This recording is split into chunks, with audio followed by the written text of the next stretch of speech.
Evening all.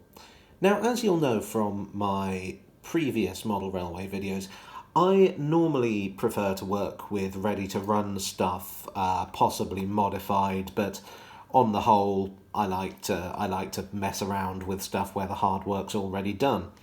But today I thought I'd do a video dipping my toe into the dark art of kit building. This is the subject of my butchery. This is the Kitmaster ventilated meat van, for those of you who are illiterate. And it's something that I could use on my to run with my Dockland engines, because meat was a regular traffic flow through the Docklands, and this is a very typical van for that type of traffic. Which is a very rambling way of saying that I wanted one of these and there's a kit available. Now, I got this kit for, I don't know if you can quite see that, hold on, whoa, for £5.70, which is a very good price. And the great thing about these kits is that they sort of come, if you can see that, they come with sort of everything included. There's couplings, there's wheels, there's transfers. All they don't include are glue, paint and tools. So they're a pretty good way of getting started. So let's open it up and have a look. This is what we've got. As I said, you've got the couplings there and the wheels and things. Like, these used to be extras back in the day. I have to say I'm not a huge fan of Dapol couplings in general, but we'll see how these ones go. So to remove the parts from the sprue, I'm just using one of these bog standard craft knives that you can get from, well, pretty much anywhere that sells tools, really. So I'm following the instructions carefully. I have in the past made the mistake of trying to be clever, too clever, as it transpired for my own good. These parts fit pretty well, particularly given that this is an old kit. Like, I think this dates back to the 60s. I'm using this regular old Revel contact cement. I don't really like this nozzle. I find it often gets bunged up, but I seem to be in the minority there. I'm not going to give you a blow-by-blow commentary here because, frankly, if I'm concentrating on this, then I'll either mess up the commentary or mess up the kit. So I'll see you in a bit. All right, progress report. Well, this is where I'm at. This is the chassis. It runs really smoothly. It went together really well. I mean, this kit must be something like 50 years old, and I've heard people complain with these kits that, you know, the tooling is tired, that sometimes the parts are warped, but honestly, this has gone together as well as you could ask for. Like, some of the parts I practically didn't need to cement them, they went together so neatly. So anyway, that's tempted fate enough. On with the build. Next progress report. As you can see, this is really coming along. Like, this is really recognisably what it's supposed to be. And the level of detail is really good. I mean, like, it's got separately fitted brake levers and, brake pipes and so forth. I mean, really, for the price, that's a lot of wagon. One feature they have is that the doors are a separate thing. So you can, if you want, model your wagon with the doors open or closed. So, you know, if you are modelling, say, a goods yard, you could have one being unloaded.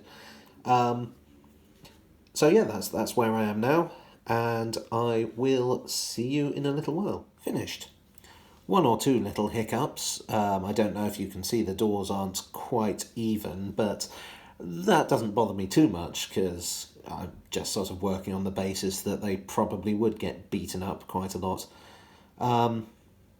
So there's me meat van. Next up, the paint shop. In my experience, this plastic that Dapol use for their kits doesn't much like paint. So, or rather, it doesn't take it easily. So what I'm going to do is I'm going to use this. I'm just going to prime it first with some primer. So a problem has arisen. Now, before I went on to the final coat of paint, I thought I'd try a test fit of the couplings. And, yeah, the trouble is, you can't really have the couplings and the buffer beam detail, so I think I'm going to have to figure a way around that. To be honest, I think these couplings are the Achilles heel so far, in that they are different from the ones described in the instructions. The instructions do need updating, because I had to figure it out for myself, and I might well have got it wrong. I don't know. This is just the only way I could get it to fit. And I have, as I say, I've had to sacrifice buffer beam detail, which is a shame, because I really like that buffer beam detail. Anyway, now my understanding of meat vans is that at some point in the 60s, sources seem to disagree when, they were painted bauxite like, well, like every other fitted van. Hello. However, before that, they were painted maroon. And I thought that would be a nice contrast. You know, I've got lots of bauxite vans, I've got nothing in maroon. So that's what I'm going to do.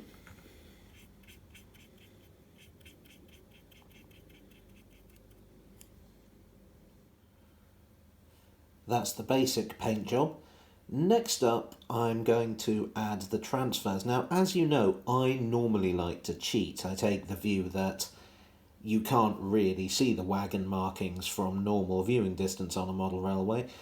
But this, this kit actually comes with transfers, so I thought might as well use them. Right, I'm soaking the transfer to loosen it from the carrier film.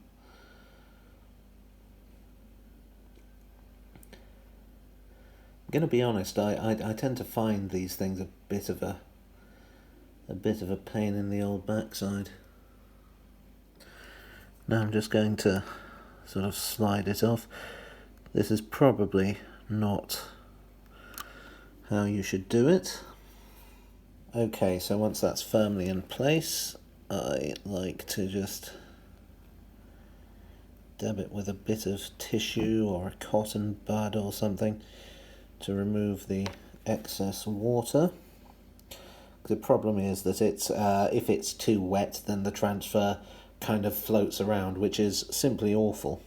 Anyway, that's where we're at. Well, I don't know if meat is murder, but meat decals certainly are. It took me ages to get those in roughly the right place. Once these have dried, I'm going to go over them with some matte varnish to seal them in place. It's a good idea not to go over them with varnish until it's completely dry, otherwise the varnish goes cloudy and it just looks awful. The matte varnish is on, it's drying, and it's frankly stinking the place out. However, while it's drying, I've managed to find a way to incorporate the brake pipes, which, as you will recall, I was sorry to lose. Now, I don't know if we can... yeah, there we go, just about. So what I've done is I've sort of cut away part of the brake pipe. Let me just show you with the other one. What I've done... Sorry, this is being very slow to focus, is I've cut away that bit there so it clears the coupling. And on the finished model that shouldn't be too obvious, especially given that it's painted black. Everything's finished, the varnish is mostly dry. The only problem at the moment is that it's a little bit clean for me, so I'm going to weather it a bit. Now, for this one, I'm going to stick to powders partly because I'm a little bit paranoid about the transfers. But let's see how it goes. I hereby declare this van complete and ready to go into service. The powder only finish seems to have worked okay. I've just sort of worked it into the detail there, into the sort of cracks between the wood and the vents and stuff. But that seems to have worked, which is splendid. And what's great is that this whole thing took me only an evening. That is the whole thing, from opening the package to finishing off the weathering to uploading this video, in fact. I managed to get done in just a few hours, and I was able to do, other stuff around it. Most of that waiting was just drying time. And the end result is a wagon that I think stands up pretty well next to modern ready-to-run stuff, which, for an outlay of less than £6, I think represents pretty good value for money.